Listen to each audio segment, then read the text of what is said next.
निष्काम भक्ति, एक भावपूर्ण कहानी। एक भक्त था, वह रोज बिहारी जी के मंदिर जाता था, पर मंदिर में बिहारी जी की जगह उसे एक ज्योति दिखाई देती थी। मंदिर में बाकी के सभी भक्त कहते, वाह, आज बिहारी जी का श्रृंगार कितना अच्छा है, बिहारी जी का मुकुट ऐसा, उनकी पोशाक ऐसी। तो वह भक्त सोचता, बिहारी जी को सबको दर्शन देते हैं, पर मुझे क्यों केवल एक ज्योति दिखाई देती है। हर दिन ऐसा होता।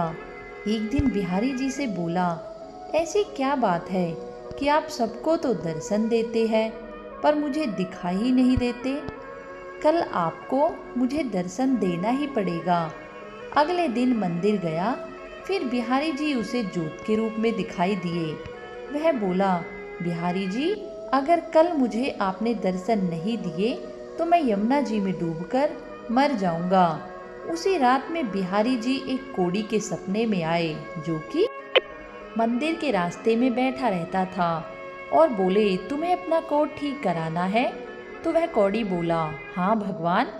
भगवान बोले, तो सुबह मंदिर के रास्ते से एक भक्त निकलेगा, तुम उसके चरण पकड़ लेना और तब तक मत छोड़ना जब तक वह यह ना कह दे कि बिहारी जी तुम्हारा कोढ़ ठीक करे।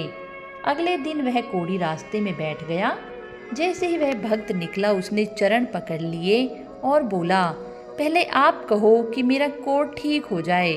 वह भक्त बोला, मेरे कहने से क्या होगा, आप मेरे पैर छोड़ दीजिए। कोढ़ी बोला, जब तक आप ये नहीं कह देते कि बिहारी जी तुम्हारा कोढ़ ठीक करे, तब तक मैं आपके चरण नहीं छोड़ूंगा। भक्त वैसे ही चिंता में था कि बिहारी जी दर्शन नहीं दे रहे, ऊपर से ये कोढ़ी पीछे पड़ गया।